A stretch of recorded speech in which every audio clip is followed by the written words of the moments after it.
Semua norma baik agama, sosial, dan lainnya ini harus menjadi landasan baik dalam bertindak maupun berbicara, termasuk mencuitkan sesuatu perkara. Karena kalau norma dan aturan hukum bisa ditabrak sesukanya guys, akan ada kegaduhan luar biasa ya, imbas dari kesemena-menaan tersebut. Nah, akhir kata kita berharap akan ada sanksi setimpal yang akan diterima Roy Suryo ke depannya.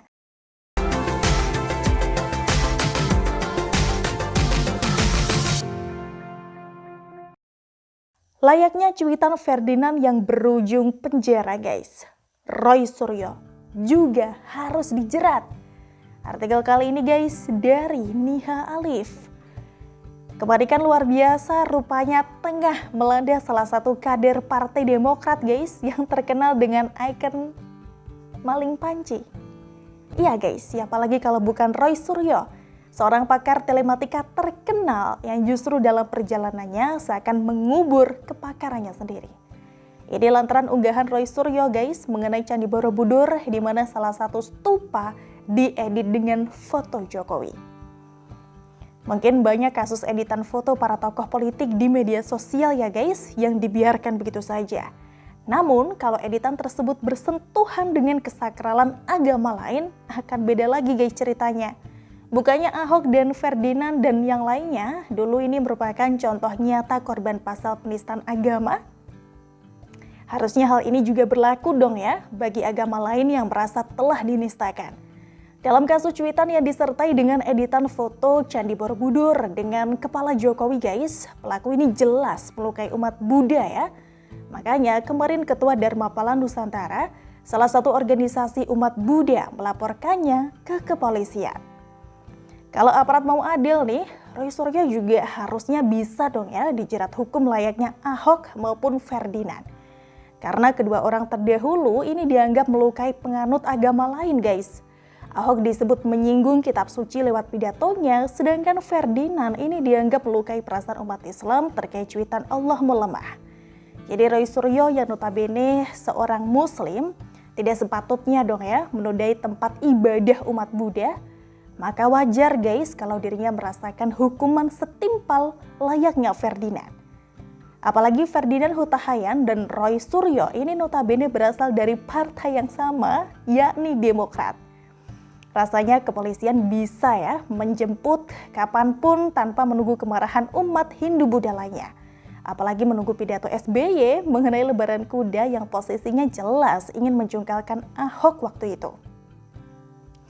Bagi mereka guys, hukum ini harus tegak ya. Jika kelompoknya dizolimi, sebaliknya hukum sebaiknya diabaikan kalau pelakunya berasal dari golongannya sendiri.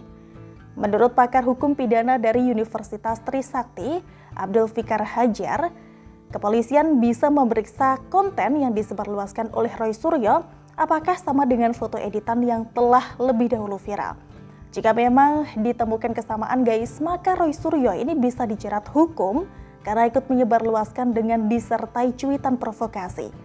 Meski cuitan tersebut telah dihapus ya guys, tapi rekam jejaknya sudah tersebar luas dan di screenshot banyak pihak. Roy Suryo ini harus bisa menjelaskan motif unggahannya di media sosial yang menyebabkan kegaduhan dan juga menyakiti umat beragama lainnya. Saat ini guys, saking paniknya ia karena mengetahui dirinya dilaporkan umat Buddha, tiba-tiba saja Roy Suryo ini malah melaporkan pengunggah foto editan Jokowi di stupa Borobudur ke kepolisian. Bukannya dengan laporan tersebut justru semakin menjelaskan ya kalau dirinya bersalah. Kecuali kalau cuitannya dari awal memang mempermasalahkan foto editan tersebut. Tapi nyatanya guys, Roy Suryo ini malah mengapresiasi foto editan stupa tersebut dan ikutan menggolok Jokowi.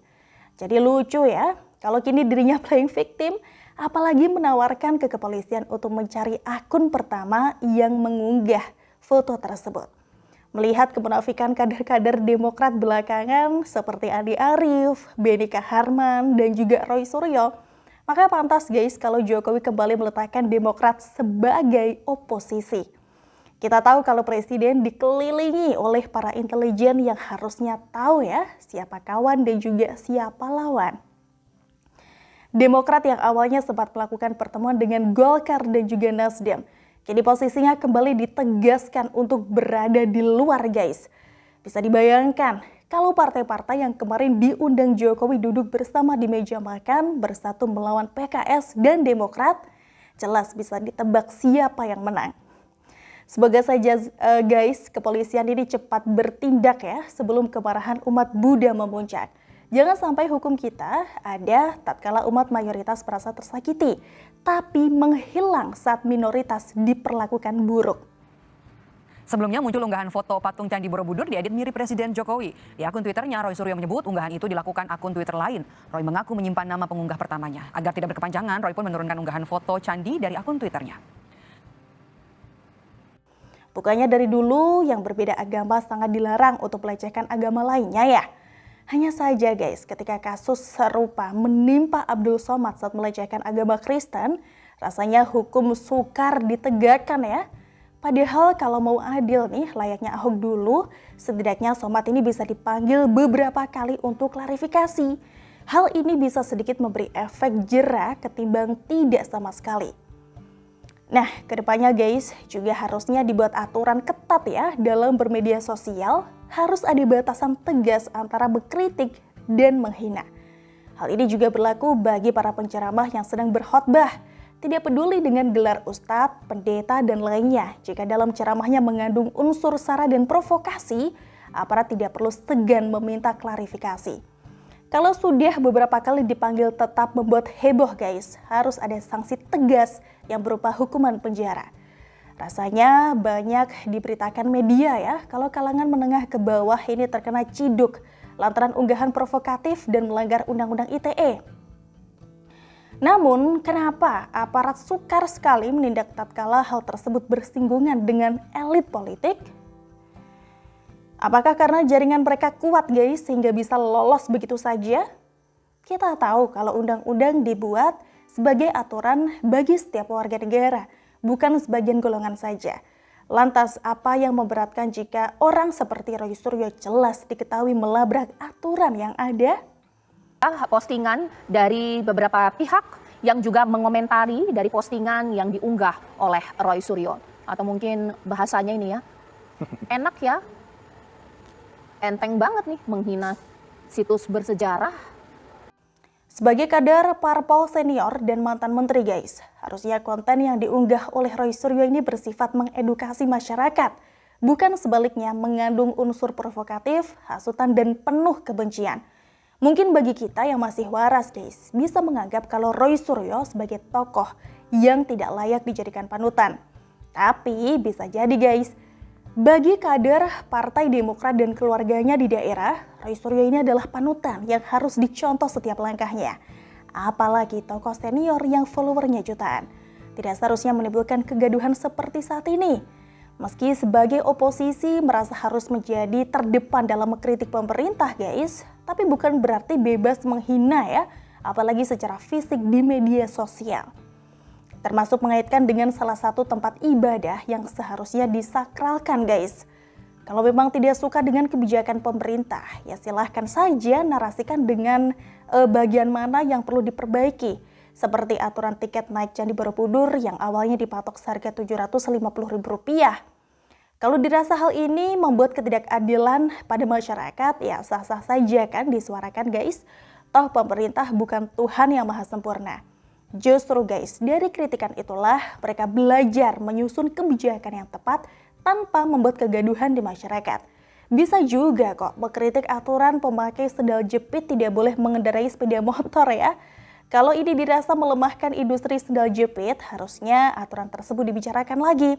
Bisa jadi masyarakat enggan membeli sandal jepit karena tidak bisa digunakan untuk bepergian guys.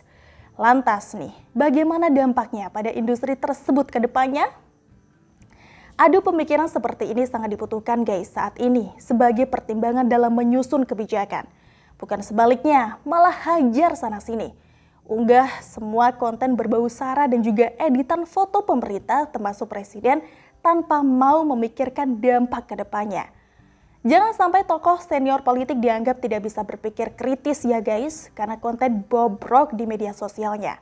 Semua norma baik agama, sosial, dan lainnya ini harus menjadi landasan baik dalam bertindak maupun berbicara, termasuk mencuitkan sesuatu perkara.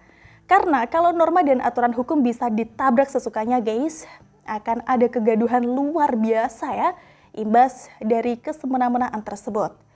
Nah, akhir kata kita berharap akan ada sanksi setimpal yang akan diterima Roy Suryo ke depannya. Gimana guys, apakah kalian setuju? Tulis pendapat kalian di kolom komentar ya. Begitulah kura-kura. Bye-bye.